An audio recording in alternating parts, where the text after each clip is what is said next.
Tópico 14. Crescimento. Tese 67. A fé cresce em quantidade, não em qualidade. O crescimento está na constância da dependência de Deus. Marta havia finalmente saído da cozinha. Aprendera por si mesma o que representava sentar-se aos pés de Jesus com Maria. Ela cria que Jesus era o Messias, o Salvador do mundo, o enviado de Deus. Cria que tudo o que ele rogasse ao Pai seria obtido.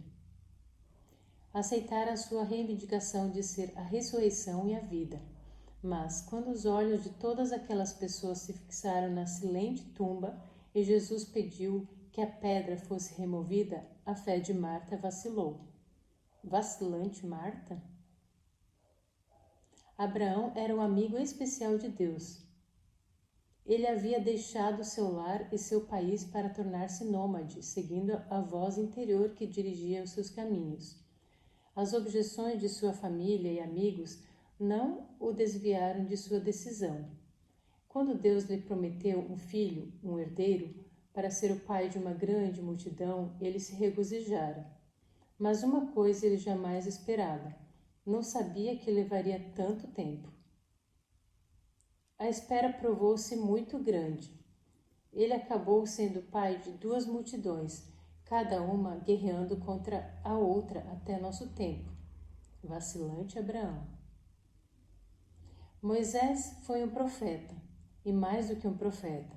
Ele havia falado com Deus face a face. Por 40 anos havia conduzido um povo rebelde e teimoso através do deserto, suprindo suas várias necessidades. Havia-os defendido como o próprio Deus, recusando concordar com a destruição deles, mesmo quando por demais merecida.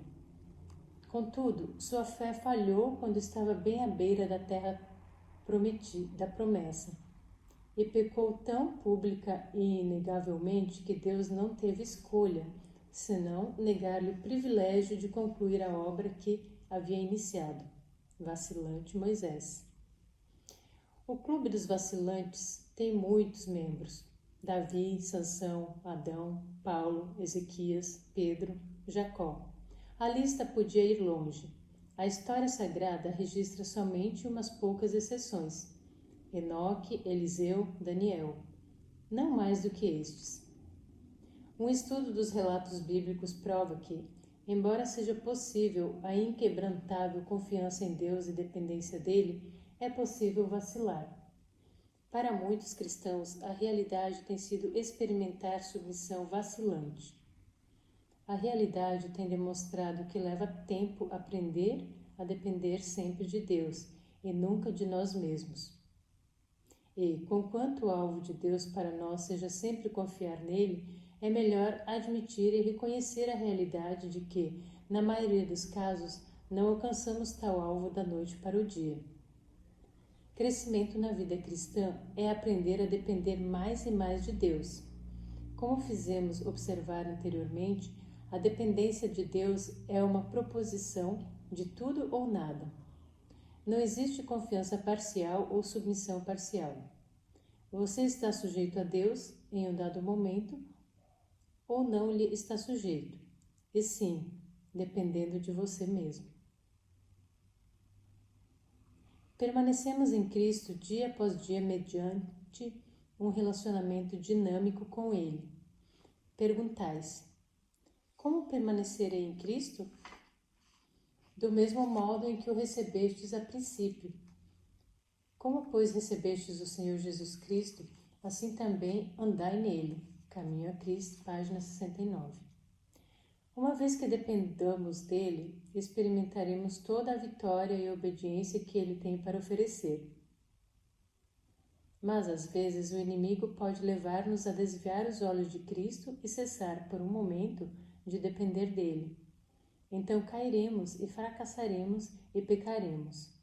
Isso aconteceu com muitos na Bíblia e acontece com muitos hoje.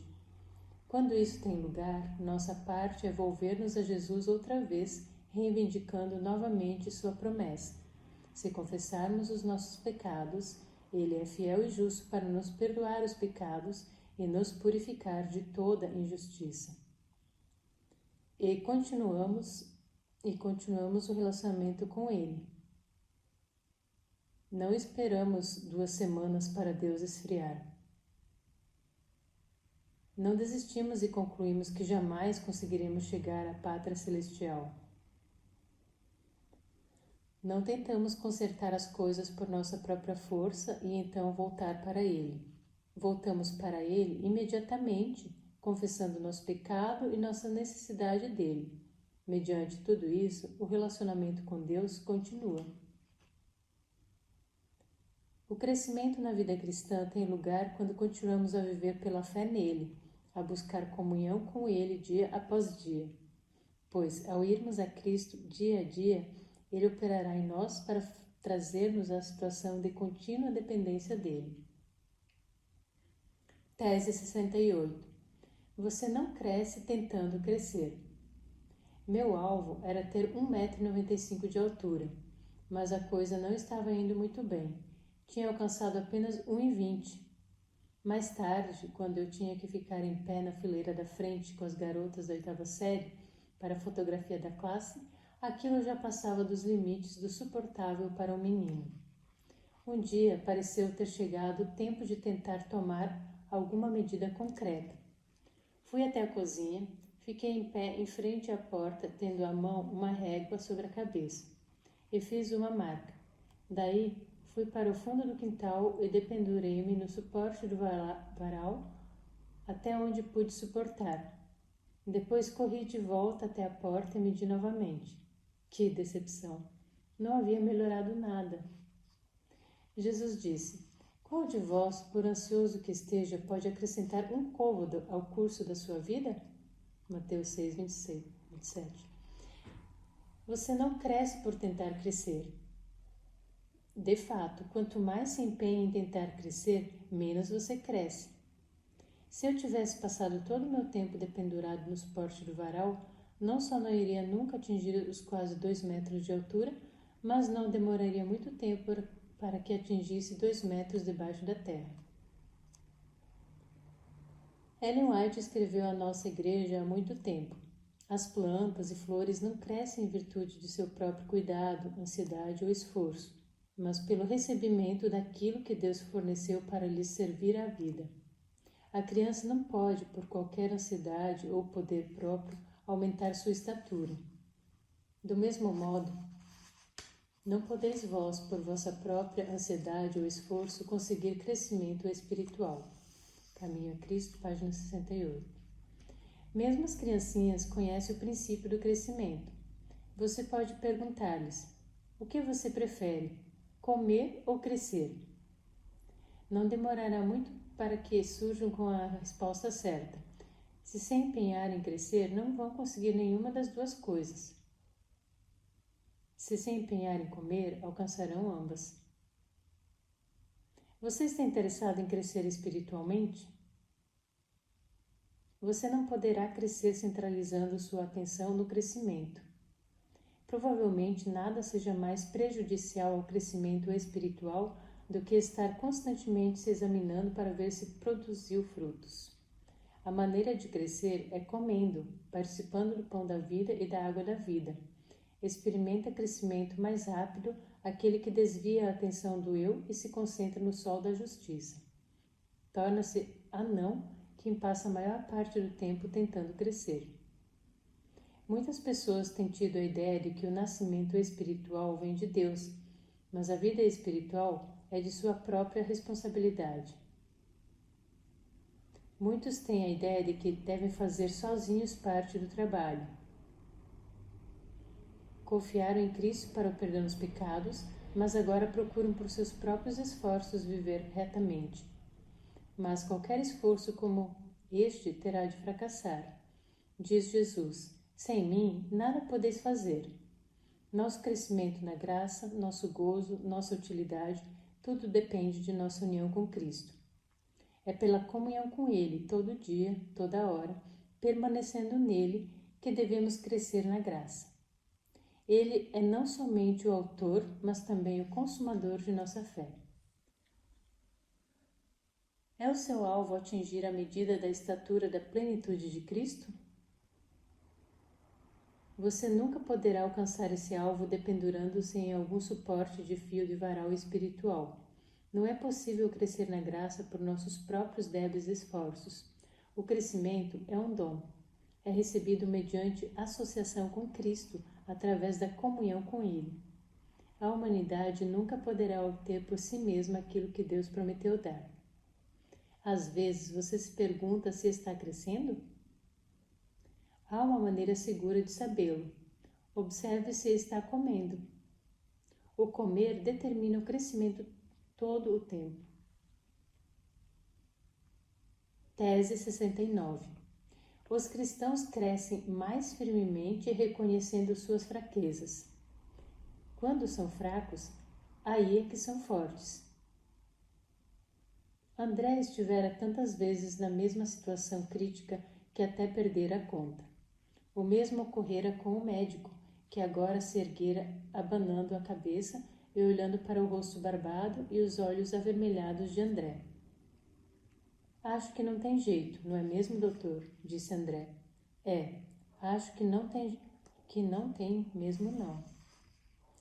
Então, que tal me dar mais um drink, já que não faz mais diferença nenhuma? Muito bem, vou dar-lhe mais um drink, respondeu o médico surpreendentemente. Mas primeiro quero que me faça um favor. Que favor? Perguntou André. No fim do corredor, respondeu o médico, há um jovem que está aqui pela primeira vez. Eu perdi as esperanças quanto a você, mas ele ainda pode mudar. Quero que vá até o seu quarto e apenas permita que o veja. Isso é tudo. Se ele o vir, talvez isso o assuste o suficiente para impedir que venha até aqui outra vez. André concordou e foi até o fim do corredor para encontrar o jovem indicado, que, a exemplo dele, tinha sido levado para o hospital para recuperar-se depois de uma bebedeira. A princípio, ele o fez apenas para obter mais um drink. André, porém, começou a conversar com o rapaz. Não desperdice sua vida, instou com ele. Veja o meu estado. Perdi minha família e meu respeito próprio. Não tenho emprego nem amigos. Perdi a saúde e a reputação. Você deseja terminar assim? Nunca terminarei desse jeito, insistiu o jovem. Posso parar de beber a hora que quiser. Isso é o que eu sempre pensava também, respondeu André. Mas não é verdade. Eu não posso parar. Estou desamparado. A única maneira pela qual posso parar é se o próprio Deus me der força. E essa é a única maneira pela qual você será capaz de parar também. Você não pode ter o poder de controlar seu hábito de beber. Do contrário, não estaria aqui. Tem que aprender a depender de um poder superior. André voltou ao hospital muitas vezes após aquele dia, mas nunca mais como um paciente. Jamais voltou ao médico para receber o prometido drink. Voltava para falar com outros que para lá eram levados sob idênticas condições, lutando contra o alcoolismo. Foi o começo dos Alcoólicos Anônimos. Os princípios que André descobriu em seu contato com o rapaz que são a base dos Alcoólicos Anônimos. Os princípios que André descobriu em seu contato com o rapaz são a base dos Alcoólicos Anônimos. Cada pessoa deve chegar ao ponto de admitir que tem uma grande necessidade. É ensinado a começar dizendo, sou um alcoólico.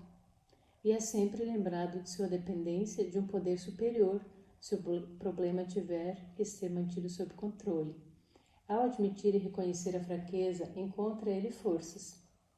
Cada um de nós pode fazer uma confissão semelhante. Sou um pecador. Devemos reconhecer como cristãos que não crescemos por nos tornarmos cada vez mais fortes. Crescemos por reconhecer vez após vez, cada dia, quão fracos somos e quão dependentes somos da graça de Deus. Foi isso que Paulo disse em 2 Coríntios 12, 10. Quando sou fraco, então é que sou forte. Quando temos a compreensão de nossa fraqueza, aprendemos a confiar no poder que que nos não é inerente. O Desejado de Todas as Nações, página 368. Essa verdade pode ser ameaçadora para pessoas fortes. Aqueles que acharam segurança em sua própria fibra e autodisciplina, que se sentem acomodados por seu bom comportamento, acham o pensamento da admissão de fraqueza ofensivo. Mas aquele que é forte ou pensa que é forte não sente necessidade de um salvador.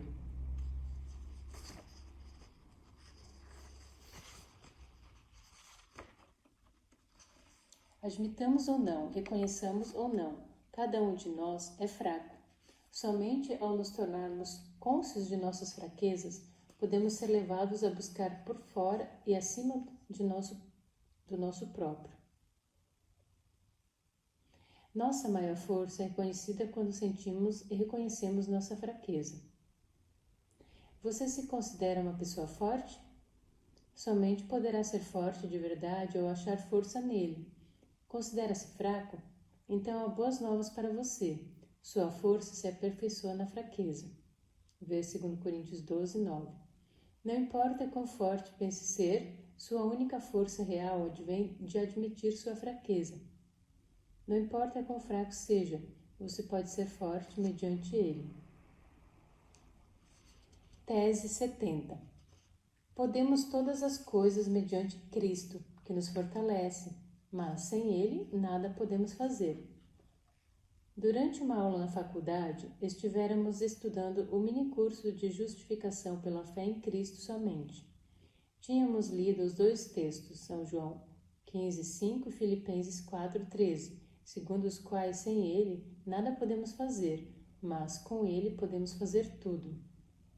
No processo da discussão, alguns estudantes se sentiram pouco à vontade com João 15:5. Um deles perguntou: se nada podemos fazer sem Cristo, isso não diminuirá nosso valor como seres humanos?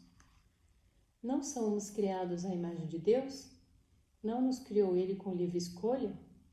Não parece livre-arbítrio se não podemos realizar coisa alguma sem Ele.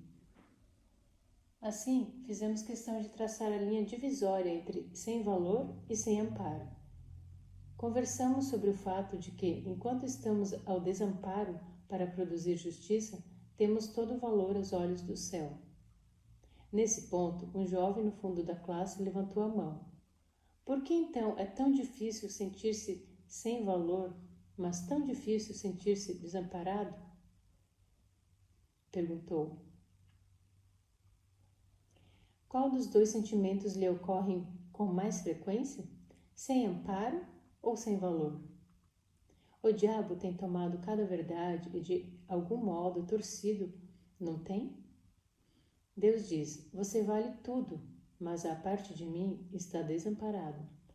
O diabo declara: você é sem valor, mas faça esforço para mudar e talvez, de alguma forma, algum dia, você valerá algo. Um dos temores mais frequentemente expressos no que tange ao tema da salvação mediante fé em Cristo somente é o temor de que ele resulte numa religião de nada fazer. Muitas pessoas se preocupam quanto à aceitação de uma fé passiva que resulta em completa inação. Podemos considerar quão pouco conseguimos em todos os nossos anos de forte empenho em produzir justiça, e talvez concluamos que se deixarmos de lutar, nada conseguiremos, por fim. Mas o reverso da medalha também é verdadeiro.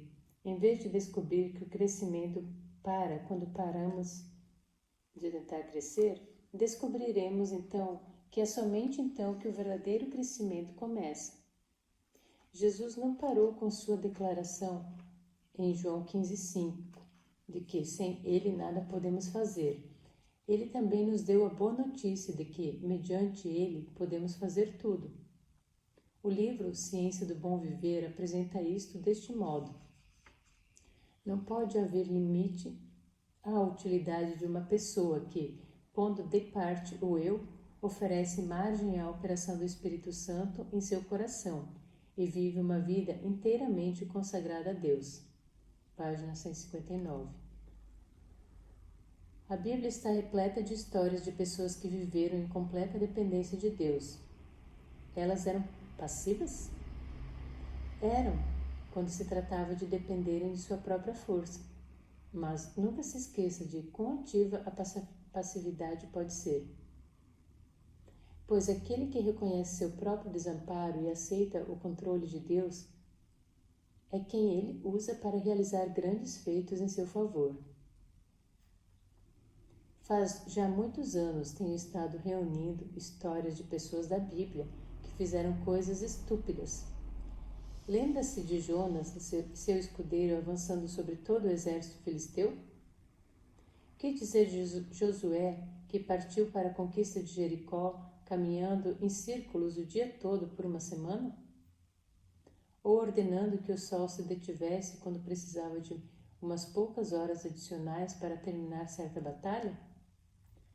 Não era sábia estratégia militar que Gideão mandasse embora 99% de seu exército para depois atacar com cântaros vazios e tochas. Elias foi tolo ao despejar barris de água sobre o seu sacrifício no alto do Monte Carmelo, em vez de facilitar ao máximo as coisas para Deus. E, finalmente, Josafá indo para a batalha à frente do coro. Se qualquer desses heróis bíblicos estivessem dependendo de sua própria força, em vez de dependerem de Deus, teria sido nécio ou suicida. Mas quando a fraqueza humana estava unida à força divina, Deus usou essas pessoas para realizar coisas impossíveis para Ele. Quando Deus nos convida a colocar a dependência completa sobre Ele, quando nos pede que reconheçamos o nosso desamparo sem Ele, não está abrindo a porta para a inação. A vida controlada por Deus é a vida da mais elevada utilidade e serviço, e é a vida que dá evidência de crescimento e produção de frutos. Essa vida pode ser sua, se você tiver em mente que, sem Ele, nada pode fazer, mas que, com Ele, pode fazer tudo, e tê-lo bem próximo, em comunhão pessoal e discipulado.